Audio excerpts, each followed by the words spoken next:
All right, so welcome to day two of Soundication. Yeah, welcome to day two of Soundication. My timer started at exactly 30 minutes from 10 minutes from now. That is 8:40. We'll be done with this class. So, welcome to second day of Soundication. So yesterday we talked about music theory. Today we're talking about ear training. Like I said, everything is your curriculum. So to know what we are doing on every day, just check the curriculum. There are um, five segments there.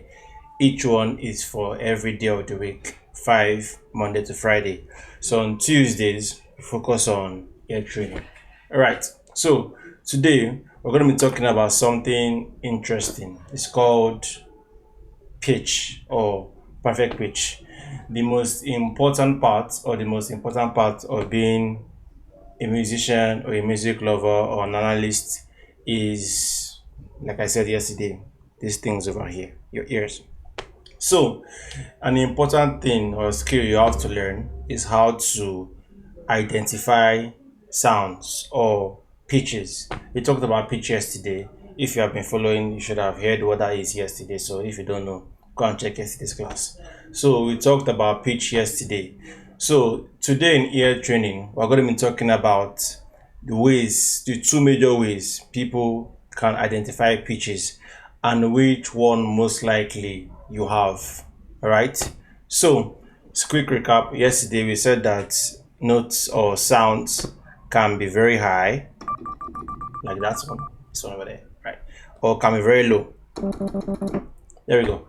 So, the question is, what is ear training? Basically, ear training is the ability of a person to be able to identify a sound specifically for what it is, either perfectly or in relation to other sounds, which is why, like I said, there are two major ones.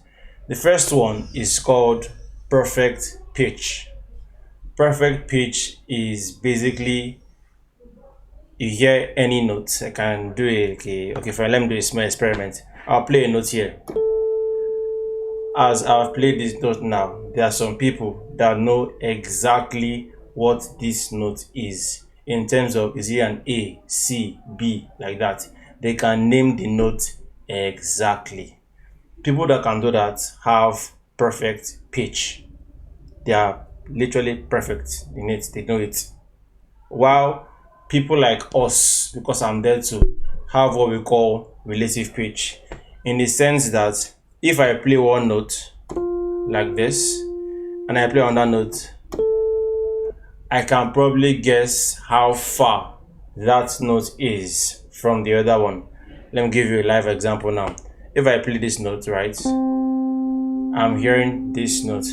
If I play this note, I know this next note is exactly five spaces away from the first note based on training. That is relative pitch.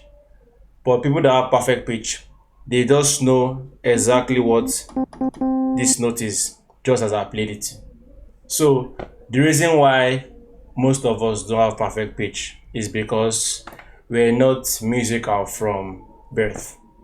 People that have perfect pitch are born with it, because most times when they are born and they are introduced, the easiest way to think about it is like colors. How do you know that red is red? How do you know that blue is blue? How do you know that pink is not red but close to red? That is the way it is for them with sound. They can hear a sound and can just name what it is, just like you can see green and know what green is. But us is like, because you know what green is, when you see dark green, you know that, oh, this is green but darker. But without seeing green at all, you don't know what dark green is. That is what we have in terms of color. So why this important? In this class or in this particular section of sound education, I'll be teaching you how to hone your relative pitch to the point that if I'm on a key, for example, like this, right? This is my note. If I play any notes, you will know the relationship between that note and this note. I can't start saying technical terms here because I've not taught you it yet, so it doesn't make sense. But I just want to hone your mind towards that. That is what ear training is about. And this is the most important part of, I'll say, this entire course, because this is what makes you as a musician. If your ears are not tuned to recognizing pitches, you might as well give up. How, for example, do I know how to play a song the first time I know? Let's say example, okay, fine. Um, uh, Mary had a little lamb, for example. How do I know that? Oh, it is or or or I can play that exact tune no matter which note or which key I start from. If it's from here, it's from here, it's from here. That is what will happen when you have trained your ears. Even to the first time you are hearing a song for the very first time, you can kind of know where it's going because you started to realize pitches. And this takes time to hone, takes time to learn, but eventually you will learn it, which is why I told you guys to download the tool we'll be using for this class. It's called Perfect Ear, right? Perfect Ear. It's an app. Perfecteer. Is both available for free on iOS and Android. I'm going to be giving you task and assignment on that app, which I'm going to use to teach you how to train your ear, so that even if you do not play a musical instrument, you don't play a musical instrument, or you cannot sing, I know who I'm talking to here, you cannot sing, just doing this will make your singing way, way better.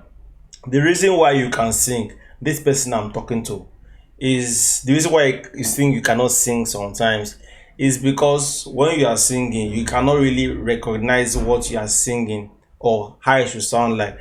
For example, if you are singing a song, all the times you kind of go flat is because your ears and your mouth are not like connected. So when you are singing an off note, your ears cannot detect it. Or someone like me that cannot sing for anything, even when I sing, all my notes are accurate because my ears are hearing what I'm saying. So if it's correct, fine. If it's a bit off, automatically my ears will detect it and I will adjust it until it sounds right. This is why you need to train your ears, right? So this class, if you don't do anything, if you don't do the keyboarding, if you don't do the music theory, this class is the most important out of the five. You have to train your ears to do anything music. So eventually, all these things I'm saying will start to make sense in context while we start talking about the remaining parts of this particular course, that is ear training. I will teach you how to basically recognize singular notes, right? Like this. I will teach you how to recognize types of chords, like major chords, right? Major, minor chords, diminished chords, right? And things like that. Don't worry, it sounds a bit technical now. But when I'm teaching you, you just know. You don't have to know why you know. You just be able to know what makes this major. Just know, oh, this is major. This is minor. This is something else. This is something else. The same way I can just listen to a piece of music and it just starts playing, okay, if I got this is 5, this is 2, this is that, you'll be able to do that too without touching a musical instrument. That is what this class promises you. So your assignment, like I said, assignment every single class. Your assignment is to download Perfect Ear if you have not done that, and go to the ear training part of it. Let me see if I can open my phone and show you. I don't think I can. Is this camera showing shared? Shared, sorry. Bad quality. Let me see. Can you see it from here? I doubt it. So just go to the app and you see exercises, you see air training. So what I want to do is, if you can, every single day, just open it and just be doing the exercises there. They'll ask you a very, very simple thing. The first thing they'll say is, compared to sounds, which one do you think is higher? Which one do you think is lower? All those kind of things. So that's your assignment for this particular class. All right. So I'll see you tomorrow for another 10 minutes of sound education. Thank you for attending. I'll see you tomorrow. Yeah, this is the awkward part. Goodbye.